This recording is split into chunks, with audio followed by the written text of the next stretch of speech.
Chapter 16 of The Lair of the White Worm by Bram Stoker. Chapter 16 A Visit of Sympathy. Caswall was genuinely surprised when he saw Lady Arabella, though he need not have been, after what had already occurred in the same way. The look of surprise on his face was so much greater than Lady Arabella had expected, though she thought she was prepared to meet anything that might occur, that she stood still in sheer amazement. Cold-blooded as she was, and ready for all social emergencies, she was nonplussed how to go on. She was plucky, however, and began to speak at once, although she had not the slightest idea what she was going to say. "I came to offer you my very warm sympathy with the grief you have so lately experienced." "My grief? I'm afraid I must be very dull, but I really do not understand." Already she felt at a disadvantage, and hesitated. "I mean about the old man who died so suddenly, your old retainer." Caswall's face relaxed something of its puzzled concentration. "Oh, he was only a servant, and he had overstayed his 70 years by something like 20 years. He must have been 90. "Still, as an old servant—" Caswall's words were not so cold as their inflection. "I never interfere with servants. He was kept on here merely because he had been so long on the premises. I suppose the steward thought it might make him unpopular if the old fellow had been dismissed."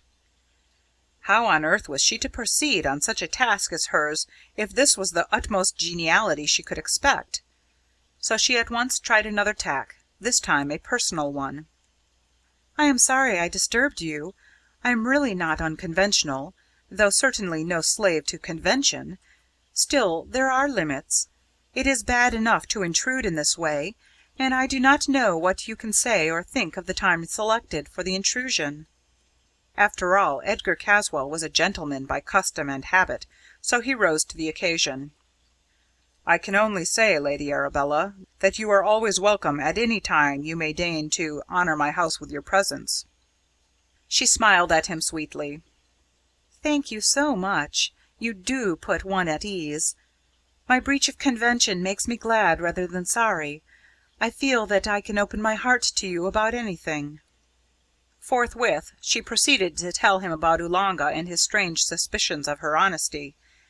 Caswall laughed, and made her explain all the details. His final comment was enlightening. "Let me give you a word of advice.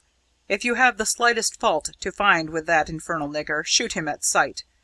A swelled head nigger with a bee in his bonnet is one of the worst difficulties in the world to deal with. So better make a clean job of it, and wipe him out at once." "But what about the law, Mr. Caswall?" "Oh, the law doesn't concern itself much about dead niggers. A few more or less do not matter. To my mind, it's rather a relief."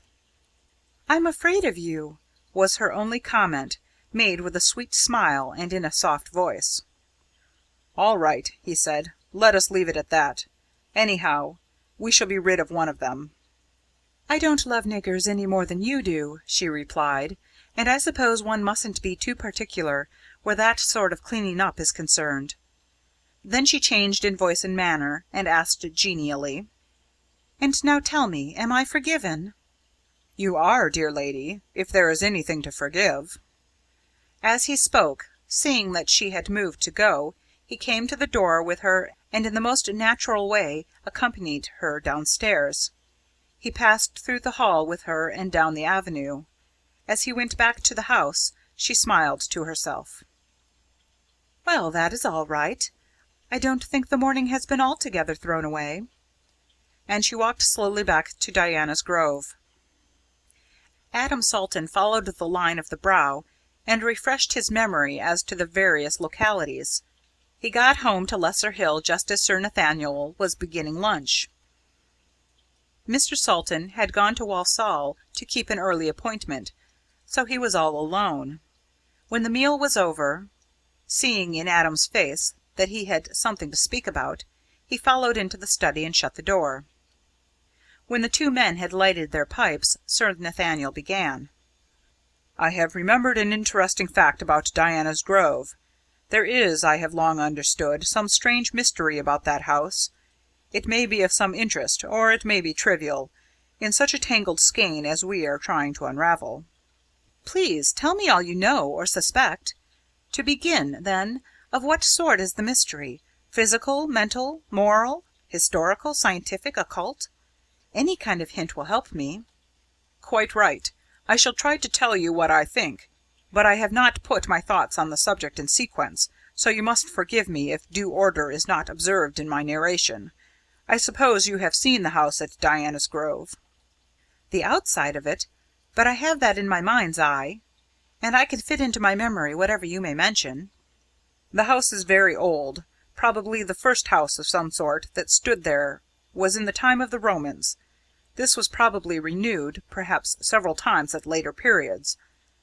The house stands, or rather, used to stand here when Mercia was a kingdom. I do not suppose that the basement can be later than the Norman Conquest. Some years ago, when I was president of the Mercian Archaeological Society, I went all over it very carefully. This was when it was purchased by Captain March. The house had then been done up, so as to be suitable for the bride. The basement is very strong, almost as strong and as heavy as if it had been intended as a fortress. There are a whole series of rooms deep underground. One of them in particular struck me. The room itself is of considerable size, but the masonry is more than massive. In the middle of the room is a sunk well, built up to floor level and evidently going deep underground. There is no windlass, nor any trace of there ever having been any, no rope, nothing. Now we know that the Romans had wells of immense depth, from which the water was lifted by the old rag rope. That at Woodhall used to be nearly 1,000 feet. Here, then, we have simply an enormously deep well-hole. The door of the room was massive, and was fastened with a lock nearly a foot square. It was evidently intended for some kind of protection to some one or something. But no one in those days had ever heard of anyone having been allowed even to see the room. All this is apropos of a suggestion on my part that the well-hole was a way by which the White Worm, whatever it was, went and came. At that time I would have had a search made, even excavation if necessary, at my own expense, but all suggestions were met with a prompt and explicit negative. So, of course, I took no further step in the matter. Then it died out of recollection, even of mine. "Do you remember, sir," asked Adam, "what was the appearance of the room where the well-hole was? Was there furniture, in fact, any sort of thing in the room?" "The only thing I remember was a sort of green light, very clouded, very dim, which came up from the well. Not a fixed light, but intermittent and irregular, quite unlike anything I had ever seen." "Do you remember how you got into the well room? Was there a separate door from outside, or was there any interior room or passage which opened into it?" "I think there must have been some room with a way into it. I remember going up some steep steps. They must have been worn smooth by long use or something of the kind, for I could hardly keep my feet as I went up. Once I stumbled and nearly fell into the well-hole." "Was there anything strange about the place? Any queer smell, for instance?" "Queer smell, yes, like bilge or a rank swamp. It was distinctly nauseating. When I came out, I felt as if I had just been going to be sick. I shall try back on my visit, and see if I can recall any more of what I saw or felt." "Then perhaps, sir, later in the day you will tell me anything you may chance to recollect." "I shall be delighted, Adam. If your uncle has not returned by then, I'll join you in the study after dinner, and we can resume this interesting chat." End of chapter 16. This recording is in the public domain.